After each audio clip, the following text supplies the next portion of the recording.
మరొక దినాన్ని మాకు ప్రసాదించారు. మమ్మల్ని మేము సరిచేసుకొని మీ చిత్తానుసారంగా జీవించటానికి మీరు ఇచ్చిన ఈ శ్రేష్టమైన సమయాన్ని బట్టి స్తోత్రములు. ఇదిగో తండ్రి, మరి ఈరోజు బైబిల్ తరగతుల పేరుతో మరొక అంశాన్ని మేము ధ్యానించబోచుండగా మా ఆలోచన, మా శక్తి, మా జ్ఞానం కాదు, కానీ మీరు మా కొరకు రాయించి ఇచ్చిన మా బ్రతుకు పుస్తకమైన బైబిల్లో నుంచి ఏ క్రమంలో మేము చదవాలో, ఎలా దాన్ని ఆలోచించాలో అన్న విషయాన్ని మీరు వ్రాయించిన పద్ధతిలో తెలుసుకోవటానికి మీ ఆత్మ సహాయాన్ని మాకు సమృద్ధిగా అనుగ్రహించమని, బోధిస్తున్న నాకును వింటున్న మీ పిల్లలకును సమయోచితమైన జ్ఞానాన్ని మీ ఆత్మ సహాయంతో అనుగ్రహించమని, మహిమ, ఘనత, ప్రభావాలు మా అందరి ద్వారా మీరే పొందుకొనమని మా రక్షకుడు మీ ప్రియకుమారుడైన క్రీస్తు యేసు శక్తి కలిగిన నామములో ప్రార్థించి అడిగి వేడుకొనుచున్నాను పరలోకపు తండ్రి, ఆమేన్. చేరువచ్చిన మీ అందరికీ ప్రభు అయిన క్రీస్తు నామంలో నా శుభావందనాలు. ప్రభునందు ప్రియమైన దేవుని వారలారా, మనం పాతాళ లోకం గురించి ఆలోచిస్తున్నాం. పాతాళ లోకం అనగానే మ్యాప్లో చూపించిన విధంగా ఈ కింద ఈ లోకం అంతా పాతాళ లోకం. దానిలో 3 భాగాలు ఉన్నాయి. 3 భాగాల్లో ఒక భాగం పరదేశు, రెండవ భాగం మహా అగాధం, మూడవ భాగం వేదన పొందే స్థలం. ఈ 3 భాగాల్లో మనం పరదేశు గురించి ఆలోచించాం, తర్వాత అగాధం గురించి కూడా ఆలోచించాం. అగాధానికి లేదా వేదన పొందే స్థలానికే పాతాళ లోకం అని పేరు ఎక్కువ. పరదేశిని పాతాళ లోకం అనొచ్చు, కానీ ఎక్కువ పర్సెంటు అగాధము ప్లస్ వేదన పొందే స్థలం ఉంది కాబట్టి పాతాళ లోకం అని ఎవరిని ఉద్దేశించి దేవుడు మాట్లాడాడు అని అంటే, నరకానికి వెళ్ళే వారిని గురించే పాతాళ లోకానికి దిగిపోయినవాడు మరి ఎన్నడూ రాడు అనే మాటలు వాడారు. పరదేశికి వెళ్ళిన వారి గురించి ఎక్కువ పదాలు పాతాళ లోకంలోకి వెళ్ళారు అని వాడరు, కానీ 1-2 సందర్భాలు ఉంటాయి. మనకి యేసుక్రీస్తు వారు పాతాళములో విడిచిపెట్టబడలేదని అని ఉంటుంది అపోస్తుల కార్యాలు 2వ అధ్యాయంలో. ఒకసారి ఆ వచనాన్ని చూసి ముందుకెళ్దాం. అపోస్తుల కార్యాల గ్రంథం 2వ అధ్యాయము 34వ వచనం చూడండి. 31. క్రీస్తు పాతాళములో విడువబడలేదనియు ఆయన శరీరము కుళ్ళిపోలేదనియు దావీదు ముందుగా తెలుసుకొని ఆయన పునరుద్ధానమును గూర్చి చెప్పాను. ఇక్కడ 2 భావాలు వస్తాయి. ఒకటేమో పాతాళ లోకం అనగానే అదిగో వేదన పొందే స్థలం కాకుండా నెమ్మది పొందే స్థలం, ఆ లోకములో నెమ్మది పొందే స్థలాన్ని పాతాళ లోకం అనొచ్చు. రెండవది, యేసుక్రీస్తు వారిని చనిపోయినప్పుడు శరీరాన్ని భూగర్భంలో పెట్టారు కాబట్టి భూగర్భాన్ని కూడా పాతాళము అన్న సందర్భాలు ఉన్నాయి బైబిల్లో. భూగర్భాన్ని కూడా పాతాళము. ఇప్పుడు పాతాళములో యేసుక్రీస్తు వారి శరీరం కుళ్ళిపోలేదు అంటే భూగర్భంలో శరీరం కుళ్ళిపోలేదనే భావన వస్తుంది. అదే సమయంలో యేసుక్రీస్తు వారు పాతాళంలో విడిచిపెట్టబడకుండా మళ్ళీ 3వ దినాన బయటకు వచ్చాడు అనే ఆ భావం కూడా ఆ వచనంలో ఉంది. కాబట్టి పాతాళ లోకం అనేది ఈ నరకాన్ని ప్లస్ వేదన పొందే స్థలాన్నే ఎక్కువగా పిలవటం జరుగుతుంది. ఇప్పుడు ఆ లోకానికి వెళ్ళిన వాళ్ళు తిరిగి వచ్చే అవకాశం లేదు. ఆ లోకానికి వెళ్ళిన వాళ్ళు ఎట్టి పరిస్థితుల్లో తిరిగి వచ్చే అవకాశం లేదు. కానీ పరదేశికి వెళ్ళిన వాళ్ళు తిరిగి వచ్చిన సందర్భాలు ఉన్నాయి. ఒకసారి పాతాళ లోకానికి వెళితే అతడు ఎన్నడూ తిరిగి రాడు అని మనం చదువుకున్నాం. ఎక్కడ? యోబు గ్రంథం 7వ అధ్యాయము 9వ వచనం, అలాగే 10వ అధ్యాయము 21వ వచనం. యోబు గ్రంథము 9వ అధ్యాయము 7వ అధ్యాయము 9వ వచనం. మేఘం విడిపోయి అదృశ్యమగునట్లు పాతాళమునకు దిగిపోయినవాడు మరి ఎప్పుడునూ రాడు, అతడు ఇక ఎన్నడూనూ తన ఇంటికి రాడు, అతని స్థలము అతన్ని మరలా ఎరుగదు. అంటే ఎక్కడ? పాతాళ లోకంలో ఎక్కడికి వెళ్ళినోడు తిరిగి రాడు? ఎక్కడికి వెళ్ళినోడు రాడంటే ఇదిగో వేదన పొందే స్థలానికి వెళ్ళినవాడు తిరిగి రాడు. మరి పరదేశికి వెళ్ళిన వాళ్ళు వచ్చే అవకాశం ఉందా అంటే వచ్చే అవకాశం ఉంది. పరదేశికి వెళ్ళిన వాళ్ళు వచ్చే అవకాశం ఉంది. ఎందుకంటే సందర్భాన్ని బట్టి దేవుడు వాళ్ళని తీసుకొస్తాడు, మళ్ళీ అక్కడికి పంపిస్తాడు. ఉదాహరణకి సమూయేలు మొదటి గ్రంథం 2వ అధ్యాయము 6వ వచనం. సమూయేలు మొదటి గ్రంథము 2వ అధ్యాయము 6వ వచనం. జనులను సజీవులుగాను మృతులను గాను చేయువాడు యెహోవాయే, పాతాళమునకు పంపుచు అందులో నుండి రప్పించువాడు ఆయనే. పాతాళములో ఎక్కడికి పంపుచు అందులోంచి రప్పిస్తాడంటే వేదనకరమైన స్థలానికి వెళ్ళిన వాడు ఎన్నడూ రాడు. కానీ పరదేశికి వెళ్ళిన వాళ్ళు వచ్చిన సందర్భాలు ఉన్నాయి. ఉదాహరణకి అదే సమూయేలు మొదటి గ్రంథము 28వ అధ్యాయము. సమూయేలు మొదటి గ్రంథము 28వ అధ్యాయము 9వ వచనం నుండి చూద్దాం. సౌలు రాజు కర్ణపిశాచము కలిగిన దాని దగ్గరికి వెళ్తాడు, నాకు సమాచారం కావాలి అని. దేవుడి దగ్గర సమాచారం అందదో, యాజకుల దగ్గరికి వెళ్ళిన సమాచారం అందదు, ఏఫోదు ధరించిన సమాచారం అందనప్పుడు కర్ణపిశాచము కలిగిన ఒక స్త్రీ దగ్గరికి వెళ్ళి మారువేషం వేసుకొని వెళతాడు. అప్పుడు నేను ఎవరిని రప్పించాలి నీ కొరకు అని అడిగిద్ది ఆ స్త్రీ. అప్పుడు ఆ స్త్రీ, ఇదిగో సౌలు చేయించినది నీకు తెలుసును కదా, కర్ణపిశాచము గలవారిని చిల్లంగి వారిని అతడు దేశములో ఉండకుండా నిర్మూలనము చేశాను కదా, నీవు నా ప్రాణము కొరకు ఉరియొగ్గి నాకు మరణము ఎలా రప్పింతువు అని అతనితో అనెను.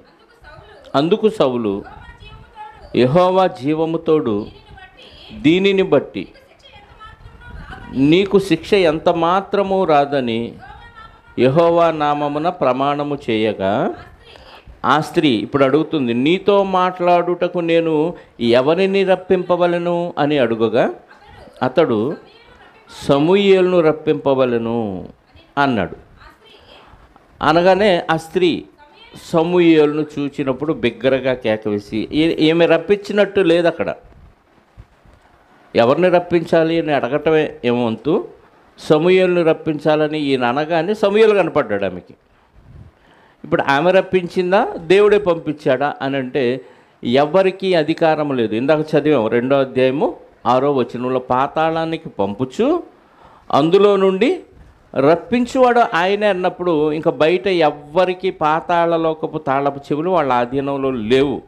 ఎవరి ఆధీనంలో ఉన్నాయంటే యేసుక్రీస్తు ఆధీనంలో ఉన్నాయి. మనకి ప్రకటన గ్రంథం 1వ అధ్యాయము 18వ వచనం చదివితే, ప్రకటన గ్రంథము 1వ అధ్యాయము 18వ వచనం, నేను మొదటివాడను కడపటివాడను జీవించువాడను మృతుడనైతిని గాని ఇదిగో యుగయుగములు సజీవుడనై ఉన్నాను, మరియు మరణము యొక్కయు పాతాళ లోకము యొక్కయు తాళపు చెవులు నా స్వాధీనములో ఉన్నవి అంటున్నాడు. అంటే ఎవరి చేతిలో ఉన్నాయి తాళాలు? ఇప్పుడు అక్కడి నుంచి ఎవరినైనా రప్పించాలంటే ఎవరు రిలీజ్ చేయాలి? యేసుక్రీస్తు వారు రిలీజ్ చేయాలి. మరి కర్ణపిశాచి రిలీజ్ చేయగలదా?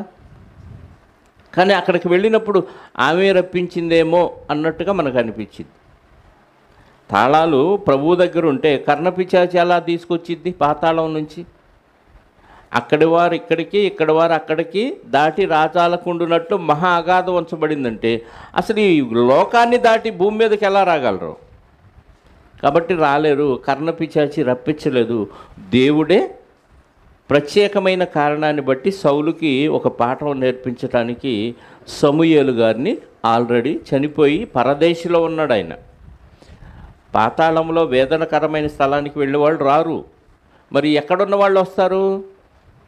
పరదేశిలో ఉన్న వాళ్ళు వస్తారు. కాబట్టి పరదేశిలో ఉన్న సమూయేలు గారిని దేవుడే రప్పించాడు. ఇది మనకు అర్థమైపోతే మరి ఇప్పుడు కూడా వచ్చే అవకాశం ఉందా అంటే ఇంకా అవసరం లేదు. ఎందుకంటే ఒక ప్రత్యేకమైన కారణాన్ని బట్టి అక్కడ రప్పించాడు తప్ప, ఇప్పుడు భూమి మీదకి ఒక వ్యక్తి వచ్చి, చనిపోయిన వ్యక్తి, పరదేశంలో ఉన్న వ్యక్తి వచ్చి చెప్పాల్సిన అవసరం లేదు. ఎందుకంటే చనిపోయి బ్రతికి వచ్చిన ప్రభువు చెప్పిన మాటే నమ్మలేదు. అదే చెప్తాడు అబ్రహాము గారు ధనవంతుడితో లూకాసు వార్త 16వ అధ్యాయంలో, మృతులలో నుండి ఒకడు లేచి వారి వద్దకు వెళ్ళి చెప్పినను వారు నమ్మరు అంటాడు. లూకాసు వార్త 16వ అధ్యాయంలో లాజర్ని బ్రతికించి పంపించమని చెప్తాడు ఈ ధనవంతుడు. చెబితే కుదరదంటాడు.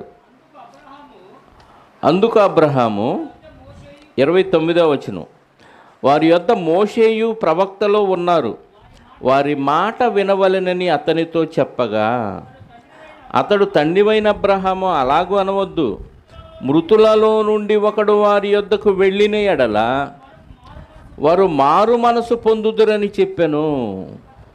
ఏమన్నాడు? మృతుల్లో నుంచి ఒకడు వారి యొద్దకు వెళితే మారు మనసు పొందుతారని చెప్పాడంట. ఇప్పుడు అట్లా వచ్చినా ఎవడో మారు మనసు పొందారు. ఎందుకంటే చనిపోయిన ప్రభువు వచ్చి 2000 సంవత్సరాలు అయింది. ఎంతమంది మారు మనసు పొందారు? సరిగ్గా లేదు కదా. కాబట్టి ఇప్పుడు వచ్చే అవకాశం లేదు. పరదేశం నుంచి ఒక వ్యక్తి భూమి మీదకి వచ్చి సాక్ష్యం చెప్పే పరిస్థితి లేనే లేదు. ఒకళ్ళు వచ్చి కనపడ్డట్టు మనకు అనిపించారంటే మన భ్రమ అంతే. బైబిల్లో వచ్చారు కాబట్టి ఇప్పుడు కూడా వస్తారు అనే ఆలోచనలో మనం ఉండటం వలన వచ్చినట్టు అనిపిస్తారే తప్ప ఖచ్చితంగా ఇప్పుడు రారు, రావాల్సిన అవసరత లేదు. తర్వాత రూపాంతరపు కొండ మీద మోషే, ఏలియాలు యేసుక్రీస్తు వారికి కనపడ్డారు. అది ఒక సందర్భం. వాళ్ళు కూడా పరదేశి నుంచే వచ్చారు. కాబట్టి పాతాళ లోకంలో పరదేశి నుంచి భూమి మీదకు వచ్చిపోయిన సందర్భాలు ఉన్నాయి తప్ప వేదన పొందే స్థలానికి వెళ్ళిన వాళ్ళు ఎట్టి పరిస్థితుల్లో రారు. కాబట్టి భూమి మీద ప్రభువుని నమ్మకుండా ఒకవేళ నమ్మిన వాక్యానుసారంగా జీవించి మరణించిన వాళ్ళు ఎట్టి పరిస్థితుల్లో ఇక్కడికి వచ్చి మనల్ని కనపడరు, మనల్ని భయపెట్టరు, ధైర్యంగా ఉండొచ్చు మనం. ఎందుకు రారు? కాబట్టి వాళ్ళు తాళపు చెవులు ఎవరి దగ్గర ఉన్నాయి? ప్రభువు దగ్గర ఉన్నాయి. కాబట్టి ఇప్పుడు వాళ్ళు ఏం చేస్తారు అని అడిగితే అక్కడ ఏమీ ఉండదు. వేదన పొందే స్థలంలో ఉన్నవాళ్ళు అక్కడ ఏడుపు, కన్నీరు, బాధ తప్ప వాళ్ళు చేయగలిగింది ఏమీ లేదు. అందుకే దాని గురించి కీర్తన గ్రంథం 88వ అధ్యాయంలో ఒక మాట చెప్పాడు. కీర్తన గ్రంథం 88వ అధ్యాయము 10వ వచనం నుండి చదువుదాం. కీర్తన గ్రంథం 88:10 నుంచి, మృతులకు నీవు అద్భుతములు చూపెదవా, మృతులకు నీవు అద్భుతములు చూపించదవా, ప్రేతలు లేచి నిన్ను స్తుతించెదరా, సమాధులలో నీ కృప ఎవరైనా వివరింతురా, నాశన కూపములో నీ విశ్వాస్యతను ఎవరైనా చెప్పుకొందురా. అంటే పాతాళములో ఏమేమి జరగవో చెప్తున్నాడు. అక్కడ విశ్వాస్యత ఎవరు చెప్పుకోరంట, అద్భుతాలు ఏమి కనపడవంట, ప్రేతలు లేచి స్తుతించరంట దేవుణ్ణి. ఇంకేం చేస్తున్నాడు? అంధకారములో నీ అద్భుతములు తెలియదగునా, అంటే తెలియవు అని. పాతాళములో నీకు నీతి తెలియదగునా, పాతాళములో నీ నీతి తెలియదగునా, యెహోవా నేను నీతో మనవి చేయుచున్నాను అంటున్నాడు. అంటే పాతాళలోకంలో ఈ అద్భుతాలు జరగటం, నీతి తెలియజేయటం కానీ, లేకపోతే విశ్వాసతను కనపరచడం కానీ ఇలాంటివేమీ జరగవు. కాబట్టి ఆ లోకానికి వెళ్ళిన వారు తిరిగి వచ్చే అవకాశం లేదు. పాతాళ లోకానికి వెళ్ళిన వాళ్ళు రారు. మరి ఎక్కడికి వెళ్ళిన వాళ్ళు వస్తారంటే పరదేశకు వెళ్ళిన వాళ్ళు వచ్చిన సందర్భాలు ఉన్నాయి, అవి ఇప్పుడు రారు. ఇప్పుడు ఇంకా ఎవరు పాతాళ లోకానికి వెళ్ళిన వాళ్ళు వచ్చే పరిస్థితి లేదన్నమాట. రైట్. ఇప్పుడు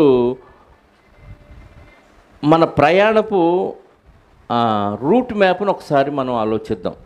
ఎందుకంటే చాలామంది అపార్థం చేసుకున్నారు. మనిషి ఎక్కడి నుంచి వచ్చాడు, ఎక్కడికి వెళ్ళిపోతారు అనే విషయంలో చాలామంది అపార్థం చేసుకున్నారు. కాబట్టి ఇప్పుడు మనం ఎక్కడి నుంచి వచ్చాము, ఎక్కడికి వెళ్ళాలి, తిరిగి మళ్ళీ మనం ఎక్కడికి చేరుకోవాలి అనే విషయాన్ని మనం యేసుక్రీస్తు వారి విషయంలో తీసుకుంటే మన రూట్ మ్యాప్ మనకు అర్థమైంది.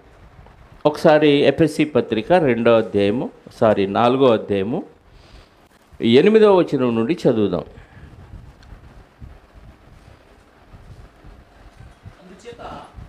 ఎఫెసీ పత్రిక 4వ అధ్యాయము 8వ వచనం. అందుచేత ఆయన అంటే యేసుక్రీస్తు వారు ఆరోహణమైనప్పుడు చెరను చెరగా పట్టుకొని పోయి మనుషులకు ఈవులను అనుగ్రహించనని చెప్పబడి ఉన్నది.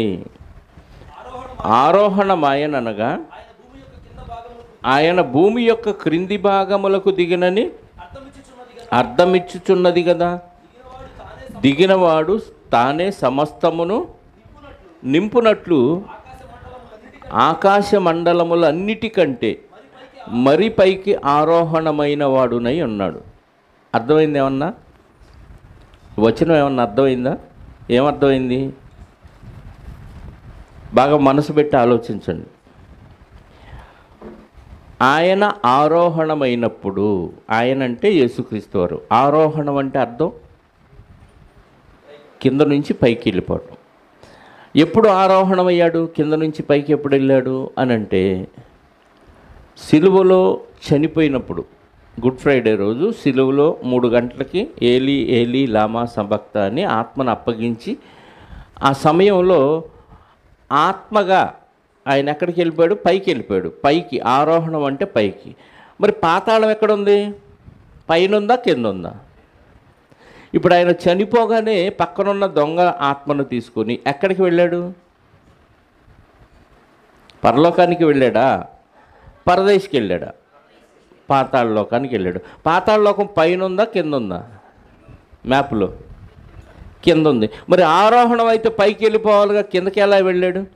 కిందకి వెళ్ళాడంటే, మనం భూమి మీద నుంచి చూసినప్పుడు ఏ వస్తువుని విసిరేసినా పైకి వెళ్తున్నట్టే ఉంటుంది. ఇప్పుడు అమెరికా వాళ్ళు పూర్తిగా మన కింద ఉన్నారు, భూమి కింద, అంతే కదా, ఈ గోళానికి కింద ఉన్నారు.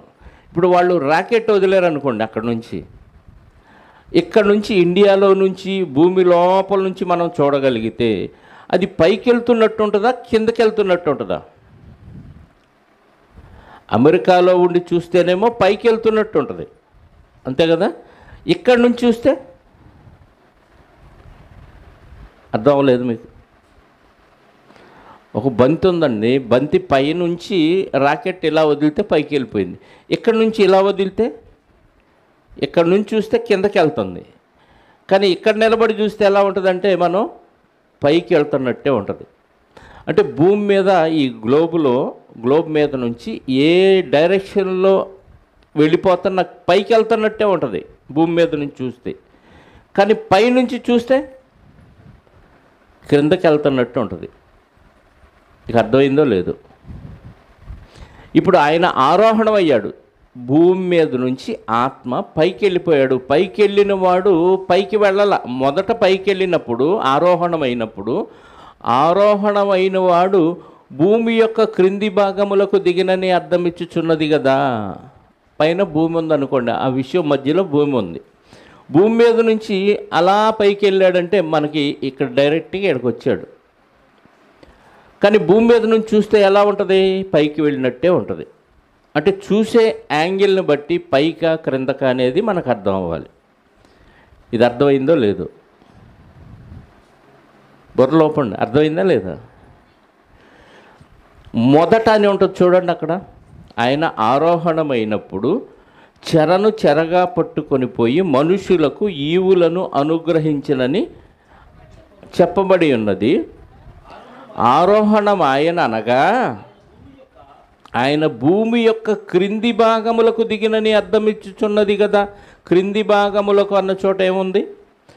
మొదట అని కూర్చబడి ఉన్నది. అంటే ఫస్ట్ టైం ఆరోహణం అయినప్పుడు ఇదిగో భూమి క్రింది భాగాలకు వెళ్ళాడు. ఎక్కడికి వెళ్ళాడు? క్రింది భాగాల్లో ఎక్కడికి వెళ్ళాడు? రే, నువ్వు ఇటు తిరుగు, నువ్వెందుకు మధ్యలో అటు తిరుగుతావు? భూమి యొక్క క్రింది భాగములకు దిగినని అర్థం ఇచ్చుచున్నది అంటే పాతాళ లోకానికి వెళ్ళిపోయాడు. మనకేమో పైకి వెళ్ళినట్టుగా అనిపిస్తుంది. అందుకే మొదట ఎక్కడికి వెళ్ళాడు ఆరోహణమైనప్పుడు అంటే భూమి యొక్క క్రింది భాగములకు. దిగినవాడు సమస్తమును నింపునట్లు ఆకాశ మండలములన్నిటికంటే మరి పైకి ఆరోహణమైన వాడునై ఉన్నాడు. అంటే అక్కడికి వెళ్ళి 3వ రోజు భూమి మీదకి వచ్చి 40 దినాల తర్వాత పరలోకానికి ఆరోహణం అయ్యాడు. ఇది ఖచ్చితంగా పైకే వెళ్ళాడు. ఎందుకంటే పరలోకం ఎక్కడుంది? పైన ఉంది కాబట్టి. ఇప్పుడు యేసుక్రీస్తు వారు అసలు భూమి మీదకు రాక మునుపు ఎక్కడున్నాడు? కన్యమరియ గర్భంలో పుట్టక మునుపు ఎక్కడున్నాడు? పరలోకంలో ఉన్నాడు. అంటే ఆ విశ్వపు పైన పరలోకం ఉంది, అక్కడ ఉన్నాడు. అక్కడి నుంచి కన్యమరియ గర్భంలోకి వచ్చాడు, అంటే భూమి మీదకి వచ్చాడు. మొదటి లోకమైన పరలోకము విడిచిపెట్టి రెండవ లోకమైన భూమి మీదకి వచ్చాడు. కన్యమరియ గర్భంలో ప్రవేశించాడు. ప్రవేశించి అక్కడి నుంచి భూమి మీదకి వచ్చేసి, అంటే డెలివరీ అయ్యి 33.5 సంవత్సరాలు తనకు అప్పగింపబడిన పనిని పూర్తి చేశాడు. ఓకే, ఇప్పుడు పూర్తి చేయబడిన ఈయన సిలువలో చనిపోయి పైకి ఆరోహణం అయ్యాడు. సిలువలో చనిపోయి పాతాళలోకానికి ఆరోహణం అయ్యాడు. పైకంటే ఆరోహణం అంటే పైకి. ఎక్కడికి వెళ్ళాడంటే పాతాళలోకానికి వెళ్ళాడు. పాతాళలోకానికి వెళ్ళిన వాడు మరలా భూమి మీదకి వచ్చి తన శరీరములో ప్రవేశించి 40 దినాలు అందరికీ కనపడి పరలోకానికి ఆరోహణం అయ్యాడు. ఇది యేసుక్రీస్తు వారు వచ్చిన రూట్ మ్యాప్. పరలోకం నుంచి భూలోకం, భూలోకంలో పని చక్కబెట్టి ఎక్కడికి వెళ్ళాడు? పాతాళలోకం వెళ్ళి మళ్ళీ పాతాళలోకం నుంచి ఎక్కడికి వచ్చాడు? భూమి మీదకి వచ్చి భూమి మీద నుంచి ఎక్కడికి వెళ్ళాడు? పరలోకానికి వెళ్ళాడు. అంటే పరలోకం టు పాతాళలోకం వయా భూలోకం. ఇప్పుడు పాతాళలోకం టు పరలోకం వయా భూలోకం. ఇది యేసుక్రీస్తు వారు వచ్చిన రూట్ మ్యాప్. ఈ మ్యాప్ మనకు అర్థమైతే ఇప్పుడు మన ప్రయాణం కూడా అలాగే జరగాలి. మన ప్రయాణం కూడా అలాగే జరగాలి. మనం కూడా ఎక్కడి నుంచి వచ్చాం? మనం కూడా ఎక్కడి నుంచి వచ్చాం? పరలోకం నుంచి వచ్చాం. పరలోకము నుంచి దేవుడు పంపిస్తే భూమి మీదకి వచ్చిన మనము భూమి మీద మనకిచ్చిన ఆయుష్కాలం పూర్తి చేసుకొని శరీరాన్ని విడిచిపెట్టి ఆత్మగా ఎక్కడికి వెళ్ళాలి? కీర్తన 89:48 కీర్తన గ్రంథం 89:48 మరణమును చూడక బ్రతుకు నరుడెవడు? పాతాళము యొక్క వశము కాకుండా తనను తాను తప్పించుకొనగలవాడు ఎవడు అంటున్నాడు. అంటే మరణము వశము కాకుండా తప్పించుకునేవాడు ఎవడు లేడు. పాతాళలోకం యొక్క వశము కాకుండా ఎవడు తన్ను తాను తప్పించుకొనగలడు అంటున్నాడు. అంటే ప్రతి ఒక్కరూ భూమి మీదకి వచ్చిన వాడు ఎక్కడికి వెళ్ళాలి? పాతాళలోకానికి వెళ్ళాలి. అంటే పరలోకం నుంచి దేవుడు పంపిస్తే భూమి మీదకి వచ్చాం, శరీరంలోకి వచ్చాం. వచ్చిన మనము మరణించిన తర్వాత ఎక్కడికి వెళ్ళాలి?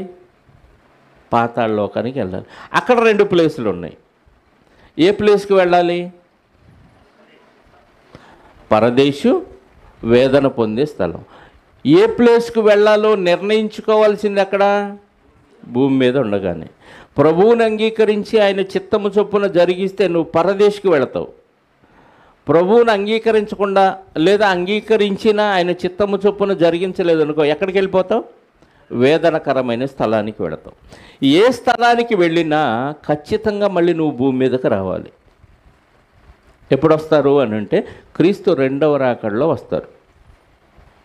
పరలోకము నుండి మనం మన తల్లి గర్భంలోకి వచ్చాము, భూమి మీదకి వచ్చాము, దేవుడిచ్చిన ఆయుష్కాలం అంతా బ్రతికాము. బ్రతికి చనిపోతాం. చనిపోయిన తర్వాత మనం వెళ్ళవలసిన ప్రదేశాలు 2 ఉన్నాయి. అందులో ఏ ప్లేస్కి వెళ్ళాలో నిర్ణయించుకోవాల్సింది మనం భూమి మీద ఉన్నప్పుడే. నువ్వు చేసిన పనిని బట్టి పరదేశుకు వెళతావా, వేదన పొందే స్థలానికి వెళతావా? పరదేశుకు వెళితే నువ్వు మరలా భూమి మీదకి వచ్చి నీ శరీరాన్ని ధరించుకొని నువ్వు పరలోకం వెళ్ళిపోతావు. వేదన పొందే స్థలానికి వెళితే మళ్ళా నువ్వు అక్కడి నుంచి భూమి మీదకి వచ్చి నీ శరీరాన్ని ధరించుకొని ఇదిగో అగాధములో పడిపోతావు, అంటే నరకంలో పడతావు. క్రీస్తు రెండవ రాకడలో పరదేశు ఖాళీ అయిపోద్ది, వేదన పొందే స్థలం ఖాళీ అయిపోద్ది. ఉండేది అగాధం ఒక్కటే. అర్థమవుతుందా? ఆ మధ్యలో అగాధం ఉంది కదా, అదే నరకం. పైన పరదేశు ఖాళీ అయిపోద్ది, కిందున్న వేదన పొందే స్థలం ఖాళీ అయిపోద్ది. మధ్యలో ఉన్న అగాధం మాత్రం శాశ్వత కాలం ఉంటుంది. దాని పేరే నిత్య నరకం. కాబట్టి ఇప్పుడు మనం రెండవ రాకడలో ఆయన వచ్చే వరకు ఉంటే, లేదు మధ్యలోనే వెళ్ళిపోతే, ఎక్కడికి వెళ్ళాలి అని నిర్ణయించుకోవాల్సింది ఎక్కడ? భూమి మీద ఉండగానే. ఈ భూమి మీద ఉండగానే నువ్వు చేసిన పనులను బట్టి నువ్వు పరదేశికి వెళ్ళాలా, వేదన పొందే స్థలానికి వెళ్ళాలా నిర్ణయించబడుతుంది. కాబట్టి యేసుక్రీస్తు వారు ఎలాగైతే పరలోకం నుండి వచ్చి భూమి మీద ఆయనకి ఇచ్చిన పని అంతా పూర్తి చేసి భూమి మీద నుంచి పాతాళలోకం వెళ్ళి, పాతాళలోకం నుంచి మళ్ళీ భూమి మీదకి వచ్చి భూమి మీద నుంచి పరలోకం వెళ్ళిపోయాడు. ఇప్పుడు మనల్ని కూడా దేవుడే పంపించాడు ఈ లోకానికి. మనకిచ్చిన ఆయుష్కాలం అయిపోయే లోపు మనం సెట్ అయిపోతే దేవుడిలో మనం పరదేశికి వెళతాం. అందుకే పాతాళం యొక్క వశము కాకుండా ఎవడు తన్ను తాను తప్పించుకోలేడంటే, నువ్వు ఎవరైనా సరే ముందు ఆ లోకానికి వెళ్ళాల్సిందే. ఆ లోకములో పరదేశికి వెళితే మాత్రం తిరిగి వస్తావు. అదే క్రీస్తు రెండవ రాకడలో వస్తావు. దశలోనికి రాసిన మొదటి పత్రిక 4వ అధ్యాయము, దశలోనికులకు రాసిన మొదటి పత్రిక 4వ అధ్యాయము 13వ వచనం నుండి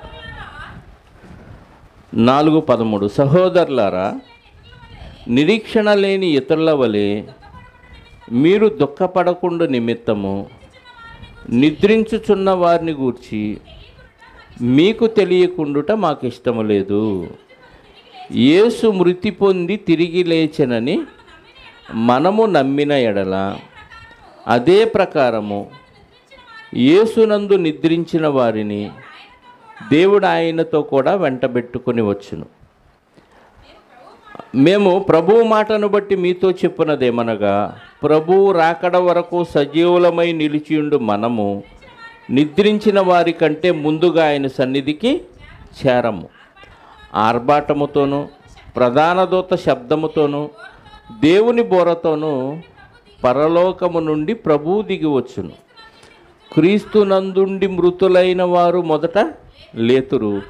ఆ మీదట సజీవులమై నిలిచియుండు మనము వారితో కూడా ఏకముగా ప్రభువుని ఎదుర్కొనుటకు ఆకాశమండలమునకు మేఘముల మీద కొనిపోబడుదుము. కాగా మనము సదాకాలము ప్రభువుతో కూడా ఉందుము.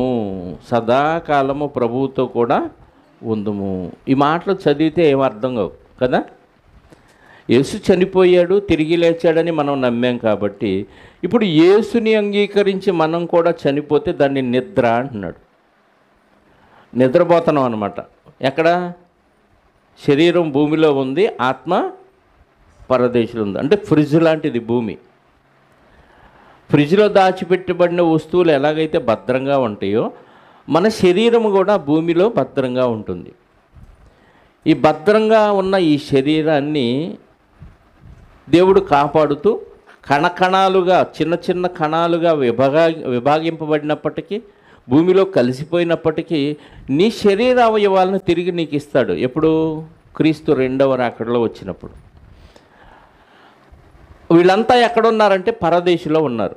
క్రీస్తుని అంగీకరించి నిద్రించిన వారు పరదేశంలో ఉన్న వారిని వెంటబెట్టుకొని భూమి మీదకి వచ్చి భూమి మీద వారి శరీరాలను వాళ్ళకి ఇచ్చి అలా పరలోకానికి తీసుకెళ్ళిపోతాడు. ఎప్పుడు? క్రీస్తు రెండవ రాకడలో.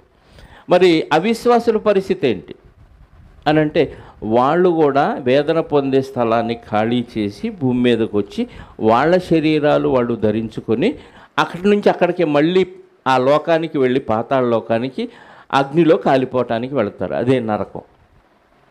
యోహాను సువార్త 5వ అధ్యాయము, యోహాను సువార్త 5వ అధ్యాయము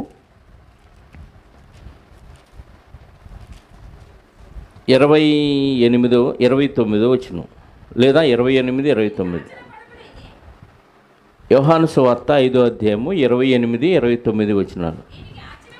దీనికి ఆశ్చర్యపడకుడి, ఒక కాలము వచ్చుచున్నది, ఆ కాలమున సమాధులలోనున్న వారందరూ ఆయన శబ్దము విని మేలు చేసిన వారు జీవ పునరుద్ధానమునకును, కీడు చేసిన వారు తీర్పు పునరుద్ధానమునకును బయటికి వచ్చేదారు. అంటే అందరూ వస్తారా? అందరూ వస్తారు. మేలు చేసిన వారంటే పరలోకం వెళ్ళేవాళ్ళు, కీడు చేసిన వారంటే వేదనకరమైన స్థలానికి వెళ్ళినవారు. అందరూ బయటకు వస్తారు. వచ్చి మేలు చేసిన వారేమో పరలోకం వెళ్ళటానికి, కీడు చేసిన వారేమో నరకానికి వెళ్ళటానికి బయటకు వస్తారు. టోటల్గా ఆ పాతాళ లోకంలో ఉన్న వాళ్ళందరూ బయటికి వస్తారు. అర్థమైందా? ఈ పాతాళ లోకం ఎక్కడ ఉందంటే విశ్వపు క్రింద ఉంది, విశ్వపు అంచు క్రింద భాగంలో ఉంది.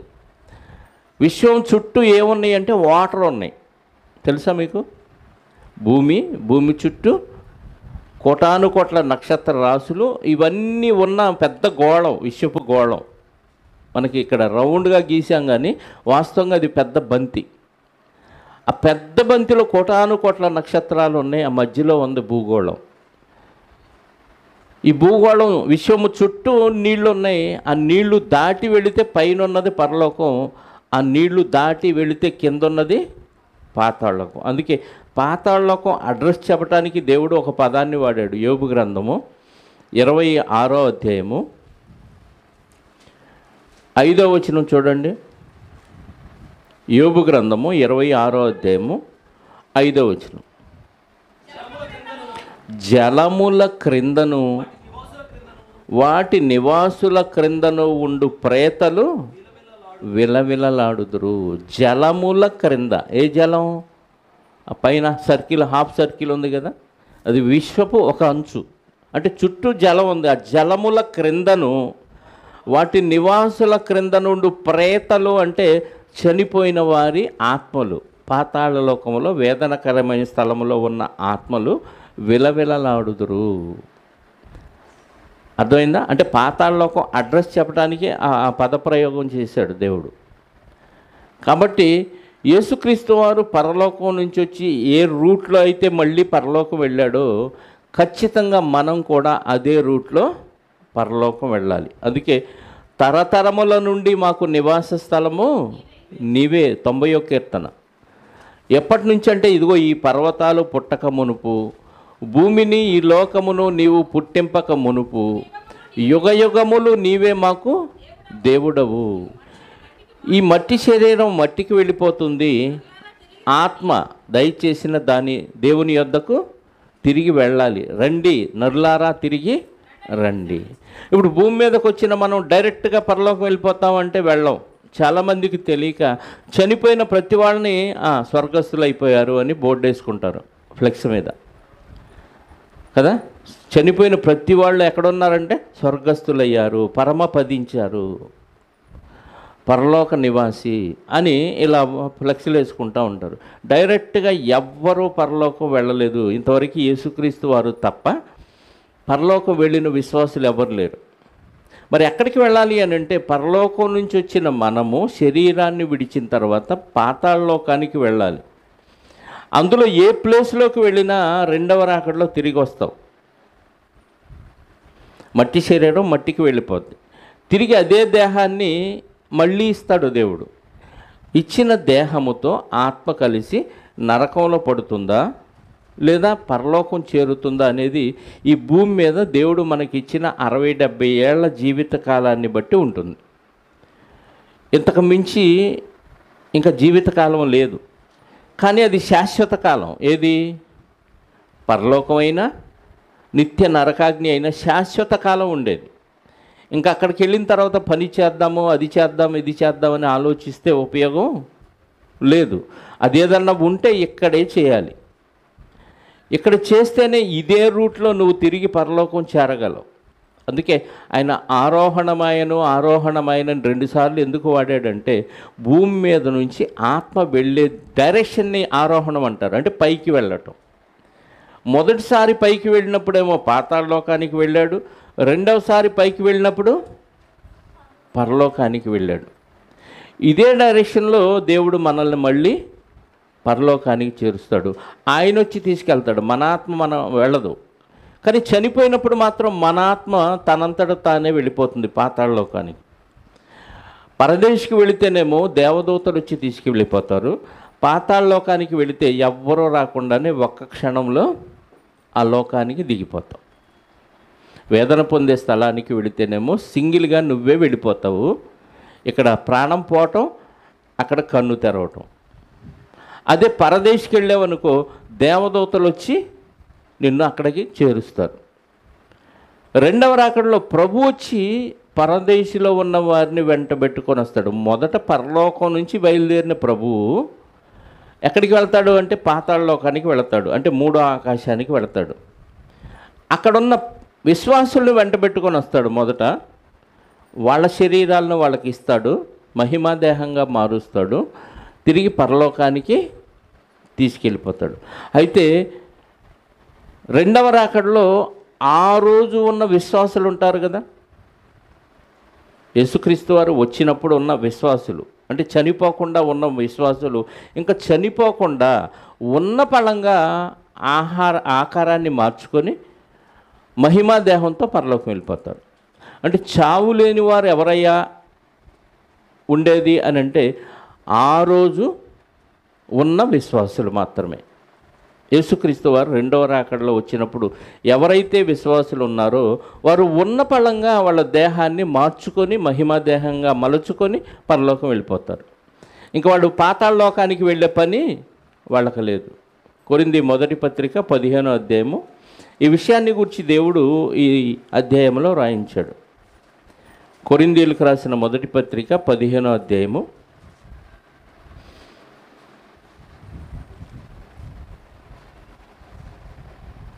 10:51 నుంచి చూద్దాం. కొరింథీ మొదటి పత్రిక 15వ అధ్యాయము 50వ వచనం. ఇదిగో మీకు ఒక మర్మము తెలుపుచున్నాను, మనమందరము నిద్రించము కానీ, అంటే యేసుక్రీస్తు వారు రెండో రాకడలో జరిగే సందర్భంలో అందరం చనిపోము. నిమిషములో ఒక రెప్పపాటున కడబోరం రోగగానే మనమందరము, అంటే ఈ క్షణంలో ప్రభు వస్తే ఇందులో ఉన్న విశ్వాసులందరూ శరీరం మార్చుకుంటారు. ఎంతమంది మార్చుకుంటారో, ఎంతమంది శరీరాలు మారుస్తాడో తెలియదు, కానీ ఇక్కడున్న విశ్వాసుల్లో వాక్యానుసారంగా బతికున్న వాళ్ళు ఎవరైతే ఉంటారో వాళ్ళు ఉన్న ఫలంగా మార్పు పొందుతారు.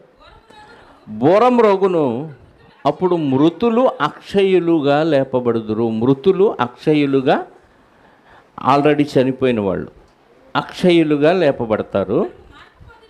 ఉన్న మనమేమో మార్పు పొందుతాము. అదే మరణించే ఈ శరీరం, పాడైపోయే ఈ శరీరం అక్షయతను ధరించుకొనవలసి ఉంది. అంటే పాడు కాని దేహాన్ని ధరించుకోవాలి. చనిపోయే ఈ శరీరం మరణము లేని శరీరంగా మార్చబడుతుంది. క్షయమైనది అక్షయతను ధరించుకొనినప్పుడు, ఈ మత్స్యమైనది అమత్యమైనది ధరించుకున్నప్పుడు విజయమందు మరణము మృంగివేయబడును. అంటే క్రీస్తు విజయం ద్వారా ఇంకా చావు అనేది లేకుండా పోయింది. ఈ చావు లేకుండా వీళ్ళు ఉన్న పళ్ళంగా మార్పు చెందేసి అక్షయమైన దేహాన్ని ధరించుకొని పరలోకం వెళ్ళిపోతారు. ఆల్రెడీ మరణించిన విశ్వాసులు, ఆ రోజు భూమి మీద ఉన్న విశ్వాసులు అందరూ కలిసి అక్షయమైన దేహంతో పరలోకం వెళ్ళిపోతాం. ఇది మన రూట్ మ్యాప్. అర్థమైందా? పరలోకం నుంచి భూమి మీదకి వచ్చి శరీరాన్ని ధరించుకొని 60-70 ఏళ్ళు బ్రతికిన మనిషి శరీరాన్ని చావు పేరుతో విడిచిపెట్టిన తరువాత ఖచ్చితంగా ఏ లోకం వెళ్ళాలి? పరలోకం వెళ్ళాలి. పాతాళలోకం వెళ్ళాలి. పాతాళలోకంలో వేదనకరమైన స్థలానికి వెళ్ళినా లేదా పరదేశకు వెళ్ళినా తిరిగి భూమి మీదకి వచ్చి నీ శరీరాన్ని నువ్వు ధరించుకొని, అక్షయమైన శరీరం మళ్ళది, అంటే చావు లేని దేహం, నాశనము కాని దేహం, కానీ బాధ అయినా సంతోషమైనా అనుభవించే దేహం ఇది. వేదనకరమైన స్థలానికి వెళ్ళిపోతే శాశ్వత కాలం అదే దేహముతో ఆత్మ కలిసి వేదన అనుభవిస్తారు. అదే పరలోకం వెళ్ళిపోతే శాశ్వత కాలం మహిమా దేహంతో నీ ఆత్మ సంతోషంగా దేవుని దగ్గర ఉంటుంది. ఇది దేవుడు ప్రతి మనిషికి ఏర్పాటు చేసిన రూట్ మ్యాప్. అందుకే యేసుక్రీస్తు వారు అన్నారు, యోహాను సువార్త 14వ అధ్యాయము 2, 3, 4 వచనాల్లో, నా తండ్రి ఇంట అనేక నివాసములు కలవు, లేని ఎడల మీతో చెప్పుదును, మీకు స్థలము సిద్ధపరచ వెళ్ళుచున్నాను. నేను వెళ్ళి మీకు స్థలము సిద్ధపరిచిన ఎడల నేనుండు స్థలములో మీరును ఉండులాగున మరలా వచ్చి నా యొద్ద ఉండుటకు మిమ్మును తీసుకొని పోవుదును. అర్థమైందా? నేనే వచ్చి మిమ్మల్ని అక్కడికి తీసుకెళ్ళిపోతా. ఎక్కడికి? పరలోకం. అంటే ఏ రూట్లో వచ్చామో తిరిగి ఆ రూట్లోనే మనం అక్కడికి వెళ్ళిపోవాలి. పరలోకం నుంచి పాతాళలోకం వయా భూలోకం రాక, తిరిగి వెళ్ళేటప్పుడు పాతాళలోకం నుంచి పరలోకం వయా భూలోకం. ఇది మన రూట్ మ్యాప్. ఈ రూట్ మ్యాప్ మించి ఎవ్వరు ఇంకా ఎటు వెళ్ళే పరిస్థితి లేదు. మధ్యలో భూమి మీదకి వచ్చి వాళ్ళకి వీళ్ళకి కనపడి వీళ్ళని ఆవహించి వాళ్ళ కోరికలు తీర్చుకునే అవకాశం ఉందా? లేదు. ఎందుకు? తాళాలు ఎక్కడ ఉన్నాయి? ప్రభు దగ్గర ఉంది. దొంగ తాళాలు ముద్రలేసి తీసుకోవటానికి కుదిరే పని కాదు. ఆయన చేతిలో నుంచి ఎవడో తాళాన్ని తీసుకోలేడు. కాబట్టి ఎవరు ఏ మాటలు చెప్పినా నమ్మొద్దు. ఎందుకంటే ప్రకృతిని చేసిన మనిషి, లోకాలను కలిగించిన దేవుడు ఆ లోకాలు ఎక్కడున్నాయో అడ్రస్తో సహా చెప్పాడు. ఆ లోకానికి వెళ్ళే మ్యాప్ కూడా మనకి తెలియచేసినప్పుడు ఇంకా ఆ లోకము నుండి ఎవరో పిలిస్తే ఆత్మలు వచ్చినాయి, ఆ ఆత్మలు వాళ్ళు చెప్పినట్టు ఇలా ఆడతాయి. ఎవరో ఒకడి మీద ఆత్మలతో ప్రయోగం చేయొచ్చు, చేతబడి చేయొచ్చు, ఆ క్షుద్ర శక్తులను ఉపయోగించి ఇవేవో కోరికలు తీర్చుకోవచ్చు, లేదా గుప్త నిధులు రాబట్టబడవచ్చు, మనుషుల్ని చంపి క్షుద్ర శక్తులను ఆవహించి అని పనికి మాలిన కట్టుకథలన్నీ కల్పించారు డబ్బు చేసుకోవటానికి. కానీ స్కానింగ్లో మనకేం తెలిసింది? ఒక్కసారి ఆత్మ పాతాళానికి వెళ్ళిపోతే ఎట్టి పరిస్థితుల్లో భూమి మీదకి తిరిగి రాదు. తాళాలు ప్రభు చేతిలో ఉన్నాయి కాబట్టి. ఒకవేళ రప్పించాలంటే పాతకాలంలో దేవుడే రప్పించాడు ఒక ప్రత్యేకమైన కారణాన్ని బట్టి. అంతకు మించిన కారణాలు ఇప్పుడేవి లేవు. ఎందుకంటే ఒక చనిపోయిన వ్యక్తిని భూమి మీదకి రప్పించి వాళ్ళ గురించి అన్ని విషయాలు తెలియచేయాల్సిన అవసరం లేదు. చూడక నమ్మినవారు ధన్యులు. కాబట్టి వాక్యం విన్నావు, నీకు అర్థమైపోతే నువ్వు నమ్మాలంతే. ఇంతకు మించి ఇంకెవరో ఏదో కట్టుకథలు చెప్తే ఆధారాలు లేకుండా నువ్వు నమ్మితే నీ గొయ్యి నువ్వే తీసుకున్నట్టు అవుతుంది. కాబట్టి పుకార్లు, సినిమా ట్రిక్స్ ఇవి నమ్మొద్దు. వాస్తవంగా మనిషి ఎక్కడి నుంచి వచ్చాడో, ఎక్కడికి వచ్చాడో, ఇక్కడ చనిపోయిన తర్వాత ఎక్కడికి వెళతాడో, అక్కడి నుంచి ఎక్కడికి రావాలో, తిరిగి పరలోకం ఎప్పుడు చేరతాడో మొత్తం రూట్ మ్యాప్ అంతా ఇచ్చేసాడు. ఈ రూటు నువ్వే నీ అంతట నువ్వు చెడగొట్టుకుంటే నిన్నెవరూ కాపాడలేరు. రూట్లోకి వచ్చినట్టుగా వచ్చాడు ఇస్కరియోతు యోధ, రూట్ తప్పాడు. అలాగే మనం కూడా తప్పే ప్రమాదం ఉంది. ఆ తప్పటానికి నీకు ధనాపేక్ష ఉందా, స్త్రీ వ్యామోహం ఉందా, పదవీ వ్యామోహం ఉందా, ఏదైనా ఉండొచ్చు. ఏ వ్యామోహం వలనైనా నువ్వు రూటు తప్పే ప్రమాదం ఉంది. అందుకే ఇస్కరియోతు యోధ గురించి వ్రాయబడిన ఒక మాట మనం చూడగలిగితే అపోస్తుల కార్యాల గ్రంథం 1వ అధ్యాయము 25వ వచనం. అపోస్తుల కార్యాల గ్రంథం 1వ అధ్యాయము 25వ వచనం. యోధ గారి గురించి రాయబడిన మాట, తన చోటికి పోవుటకు యోధ తప్పిపోయి పోగొట్టుకొనిన ఈ పరిచర్యలోను అపోస్తులత్వములోను పాలు పొందుటకు వీరిద్దరిలో నీవు ఏర్పరచుకొనిన వారిని కనపరచుమని అనిరి. తన చోటికి పోవుటకు యోధ తప్పిపోయి అంటే రైట్ మార్గంలోకి వచ్చాడు కానీ తప్పిపోయాడు. ఎక్కడికి వెళ్ళటానికి? తన చోటికి పోవుట. ఏది తన చోటు?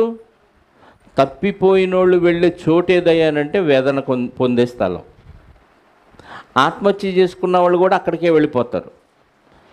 జీవితం బాగలేదు, దుర్భరం అయిపోయింది, కష్టాలు వచ్చినాయి, వాళ్ళట్టన్నారు వీళ్ళెట్టన్నారు అని ఎంత బాధపడి మనోవేదనతో నువ్వు సూసైడ్ చేసుకుంటే ఇమ్మీడియట్గా నువ్వు వెళ్ళిపోయే ప్లేస్ ఏదయ్యానంటే వేదన పొందే స్థలం. అటు నుంచి అటు నరకం వెళ్ళిపోతావు.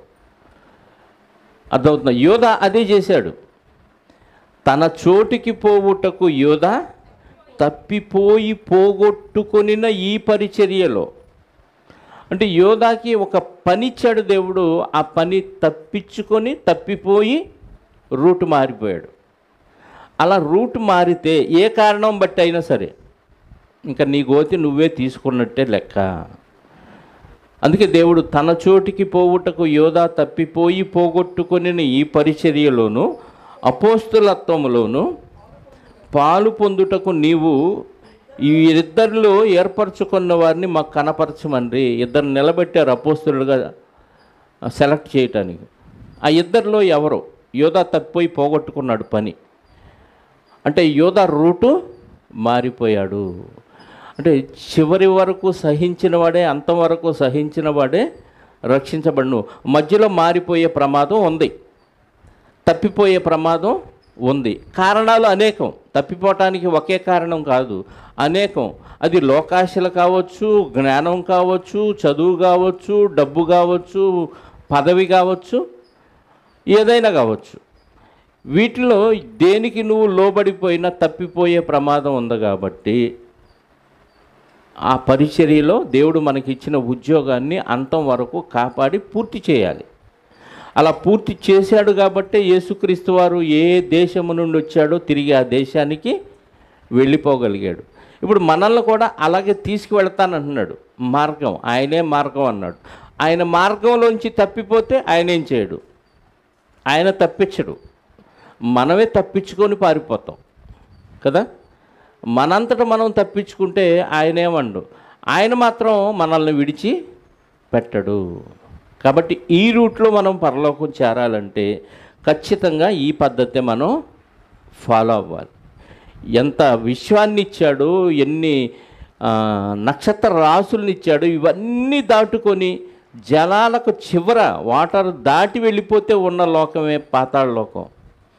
ఒక్క క్షణంలో అక్కడికి వెళతాం, ఒక్క క్షణంలో భూమి మీదకి వస్తాం, ఒక్క క్షణంలో పరలోకానికి వెళ్ళిపోతాం.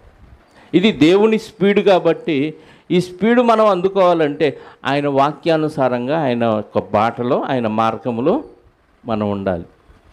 ఒక యోధాలాగా ఇలా మనం వెళ్ళకూడదు. కాబట్టి ఎక్కడి నుంచి వచ్చామో అక్కడికి చేరాలంటే మార్గమైన యేసుక్రీస్తు వారిని విడిచిపెట్టకుండా ఆయన యొక్క శరీరంలోని భాగాలుగా మనం ఆయన అంటిపెట్టుకునే ఉండాలి. ఓకే, ప్రార్థన చేసుకుందాం. పరిశుద్ధుడు అయిన మా పరలోకపు తండ్రి, మీ ఘనమైన శ్రేష్టమైన నామాన్ని బట్టి స్తోత్రాలు. నిజంగా ఈ మహావిశ్వం దాటితే ఏముంటుందో శాస్త్రానికి తెలియదు, కానీ మీ వాక్యములో మాకు అవన్నీ కళ్ళకు కట్టినట్టు చూపించారు నాయన. ఇవన్నీ మాకు తెలియదు, అర్థం కూడా కాదు. కానీ మీ కుమారుడైన యేసుక్రీస్తు వారు ఈ లోకాలన్నీ దాటుకొని మరి ఆరోహణమైన సందర్భాలు మాకు చూపించారు.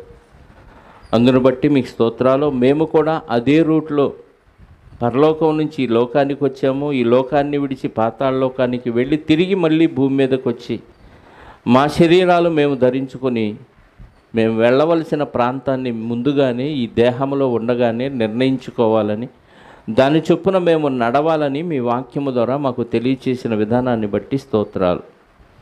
ఇదిగో తండ్రి, మీ మాటలు విన్న మేము మా జీవితాలను నాశనం వైపు మళ్లించుకోకుండా మీ చిత్తానుసారంగా బ్రతికి మీరున్న పరలోకం చేరే మహాభాగ్యాన్ని మాకు ప్రసాదించమని, మహిమ ఘనత ప్రభావాలు మా అందరి ద్వారా మీరే పొందుకొనమని మా రక్షకుడు మీ ప్రియకుమారుడైన యేసుక్రీస్తు వారి పరిశుద్ధ నామములు ప్రార్థించి అడిగి వేడుకొనుచున్నాను పరలోకపు తండ్రి. ఆమేన్. మన కన్న తండ్రి అయిన దేవుని ప్రేమ, ఆయన ప్రియకుమారుడైన యేసుక్రీస్తు వారి కృప, పరిశుద్ధాత్మ యొక్క అన్యోన్య సహవాసము ఇప్పుడు ఎల్లప్పుడూ సకల పరిశుద్ధులకు సదాకాలము తోడై ఉండి నడిపించునుగాక. ఆమేన్. అందరికి వందనాలు. Thank you very much.